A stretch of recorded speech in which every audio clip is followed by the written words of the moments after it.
Bismillahirrahmanirrahim. In this lecture, we will show how Newton's law of universal gravitation has had a tremendous influence on Western philosophy, which continues to this day.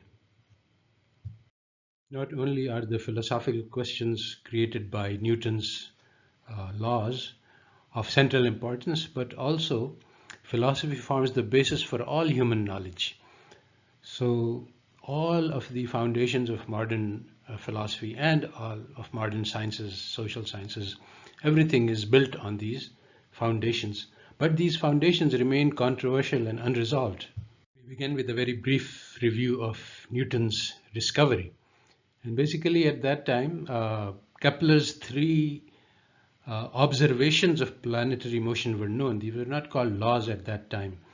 And so these three observations are that planets move in ellipses, and that the time of the motion is such that equal areas are covered in equal time. And the third law of motion is the most important, that has to do with the proportionality between the time to complete an orbit and the length of a semi-major axis. So anyway, these are three complex mathematical observations about planetary motion. And the question is, why do these regularities happen? Incidentally, in this astronomy, it's all ascribed to Western sources, but there's a huge amount of borrowing from Islamic sources, and the extent to which is currently not known exactly what came from Islam. All of it has been suppressed. So the great genius of Newton was that he found that there was one law of universal gravitation which could explain all of these phenomena. And this universal law of gravitation also explains the tides of the moon and many other phenomena as well.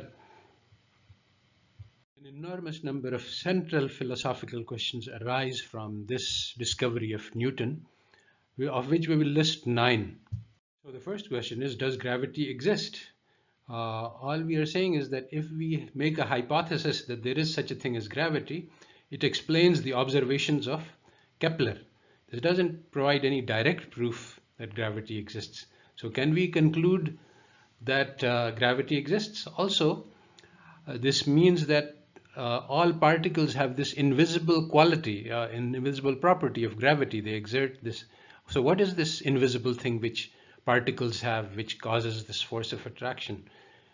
Is this an inherent and essential property of matter? And more generally, can we infer the existence of some unobservable quality like gravity from some clues that we get to it from seeing the observations? There are two schools of thought. Realist philosophy says that yes, we can infer the existence of unobservables from clues that we see in the observables. But the nominalist philosophy says that no, we cannot make such a conclusion, and that we do not need to make any conclusions about anything unobservable. Science can work purely on the basis of observables. Now, the strange thing is that most physicists are realists. They believe that electrons and gravities and atoms, etc., all of these, and quarks and electromagnetic forces, all of these exist.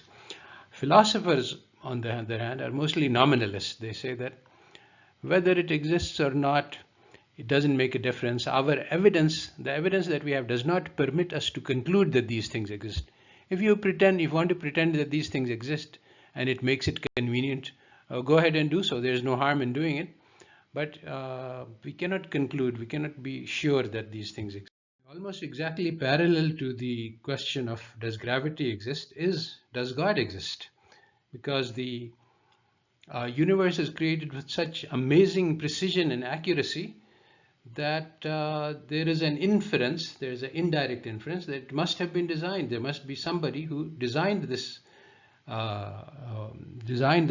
universe. This is called the watchmaker argument. If you observe a clock which has so many gears and it is designed for a purpose to tell time, then you assume that somebody must have done it. You can't say that parts just came together haphazardly to create such a beautiful, precise instrument. And actually Newton himself made this argument for existence of God in his own writings. So how can we trust Newton about gravity and refuse his arguments about God from the same sources. There is a question of how far can we generalize, where Newton observed planetary motion and deduces a law from it. So does this hold for all particles all over the universe? Those which we observe, those we don't observe? Will it continue to hold across time? How can we know? How can we know the scope?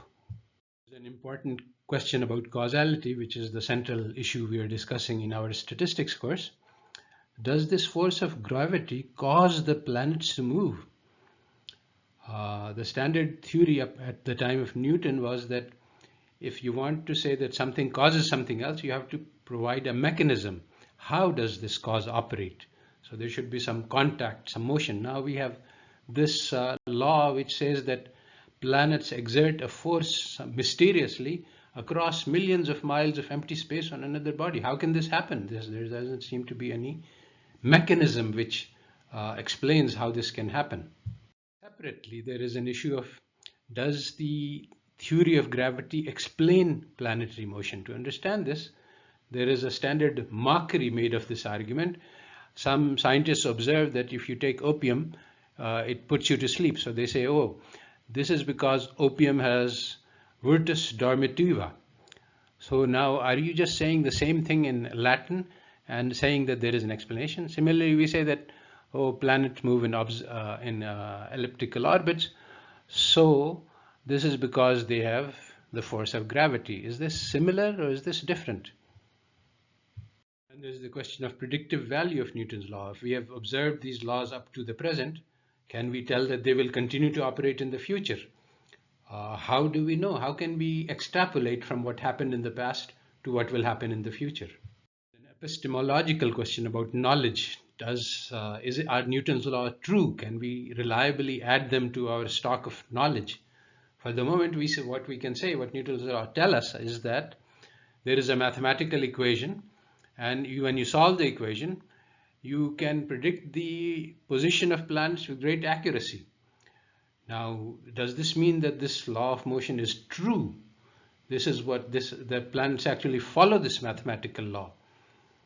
Is this belief warranted? And what is the nature of inference? How can you draw the conclusion from the observation of motion of planets to the idea that Newton's laws are valid? This is not what you call logical deduction in the sense that has been taken from the beginning, from Aristotle onwards.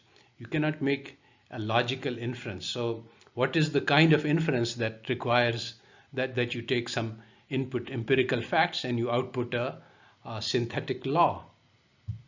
Another important question which arises is that if all particles follow this deterministic law, the law of gravity, which determines completely what they will do, then given the current configuration of forces and particles, we can predict exactly what is going to happen all the way out to eternity.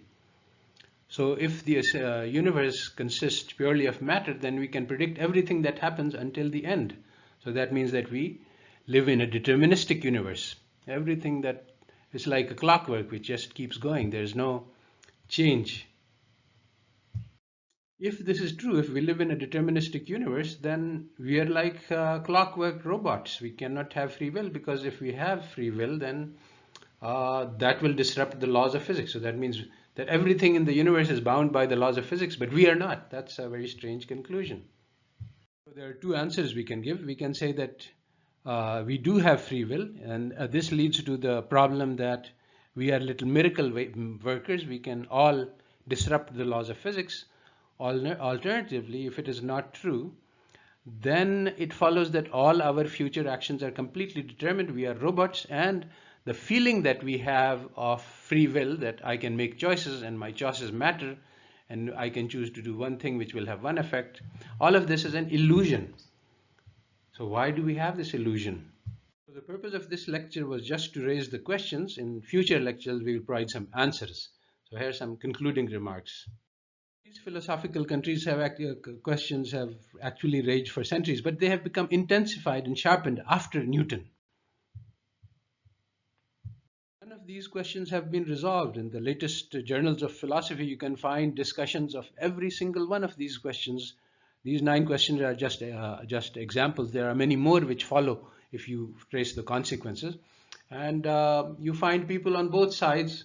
Every month, new journals come out with new ideas about how to resolve these puzzles.